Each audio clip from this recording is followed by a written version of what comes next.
Think about the world of wine for a second. Italy looms large, doesn't it? Oh, absolutely. Huge player. The sheer scale of grape production globally is immense, and Italy is, well, a cornerstone of that. But have you ever stopped to wonder how it all started, in the Western Mediterranean? Yeah, it's a history that hasn't always been crystal clear. Exactly. What's fascinating here is that while we have some understanding of how winemaking developed elsewhere, like the Near East, Right. the Italian story has been a bit more of a mystery, which is why this new research is getting people quite excited. Absolutely. So today we're taking a deep dive into a really compelling new study. It's published in PLOS 1, a team led by Mariano Ukesu from the University of Montpellier. They've done some serious digging, well, analyzing, I should say, over 1,700 ancient grape seeds. Yeah, 1,700 is a lot. From 25 different archaeological sites across Italy and nearby areas. And this collection spans an incredible 7,000 years. 7,000. From the Neolithic all the way to the Middle Ages, it's quite a sweep. It really is. And their central question, what they were really trying to unravel, is the precise timeline. How and when did grape domestication actually take hold in Italy? Not just the general idea that it's old, but the specifics. Exactly. Getting beyond the sort of vague notion. This research offers us a remarkable multi-millennial look at how that process unfolded. It wasn't quick. Okay, let's unpack the 7,000-year span then. To get a handle on it, maybe we can look at it chronologically. That makes sense, yeah. Let's start with the earliest period. So Neolithic era up to around, 1,000 BC. What did those really ancient seeds tell them? Well, what's really insightful is that the analysis, the morphology, the shape and structure of these oldest seeds, the ones older than about 3,000 years ago, Yeah. they showed a very strong similarity to the seeds we find in wild grapevines today. So not like the grapes you buy in the store. Wild ones. Exactly. Like the wild ancestors. So does that mean no cultivated vineyards back then? People were just finding grapes growing naturally? Precisely. The key insight, for this early period is that people in Italy were likely just foraging for wild grapes. Gathering them. Yeah, gathering. Yeah. There wasn't active cultivation in the agricultural sense we understand it now. This really sets the stage for a very, very gradual shift over a long time. Right. So wild bounty, not farmed crops initially. Okay, so let's move forward. What about the period between, say, 1,000 BC and 600 AD? This seems like it was a pivotal time. It really does. This is the transition period, and it's when we start to see noticeable changes appearing in the seeds. Okay, what kind of changes? Well, the majority of seeds they looked at from this era started to show traits that lean more towards domesticated varieties. So starting to look different from the purely wild ones. Yeah, exactly. They weren't, fully modern domesticated grapes yet, but the trend, the shift, is definitely emerging in the morphology. And I remember reading, it wasn't like a switch flipped everywhere at once, right? The study mentioned variation between the different sites. That's a crucial point, yes. The variation is really interesting.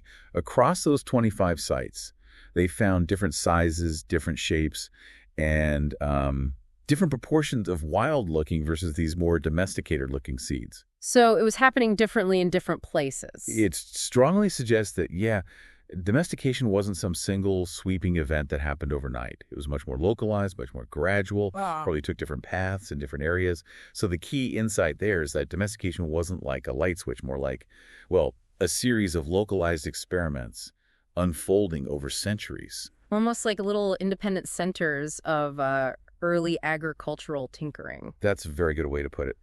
The researchers suggest this period, starting around the late Bronze Age, that's probably when intentional grape cultivation really begins in Italy. People starting to actually plant and manage vines. Seems likely. In certain regions, at least. They are beginning to actively manage them. And the study mentioned something about the mixing of wild and cultivated vines being important, like early innovation. Absolutely. That's a key part of the hypothesis. The thinking is that these early growers were probably selecting wild vines, maybe ones with traits they liked, bigger fruit, sweeter taste, who knows? Right. And they might have planted them near or even deliberately cross-pollinated them with these early cultivated types. This mixing, this genetic exchange would have been really essential for developing new domestic varieties over the long haul. Okay, so a long, slow process taking root, literally. Yes, exactly. So let's fast forward again then to the medieval period, say 700 AD onwards. What did the grape situation look like by then? Had things settled down? By the medieval period, the picture had changed quite significantly.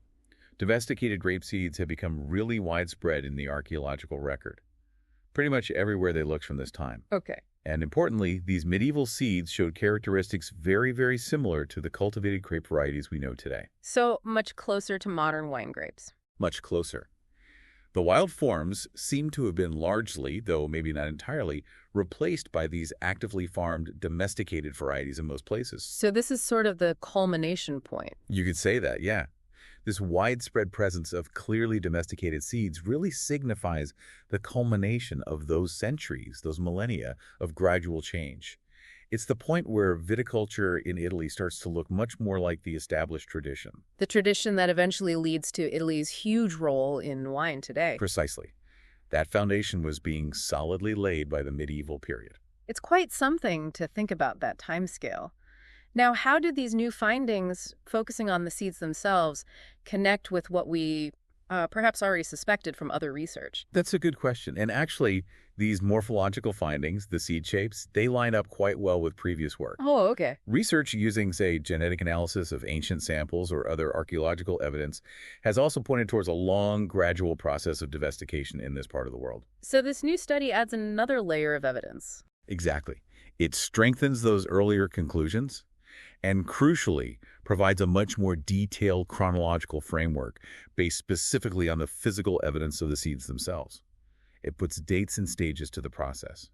And you mentioned earlier that the Italian story was maybe less understood than other regions, so this research helps fill a gap. It really does. As the researchers themselves point out, the history of viticulture is perhaps better documented in places like the Caucasus or the Near East. Right. So this study is really valuable for addressing a significant gap in our understanding of how things unfolded, specifically in Italy and the broader Western Mediterranean. And it sounds like this isn't necessarily the final word. There's more to discover. Oh, definitely. Science is always ongoing, right?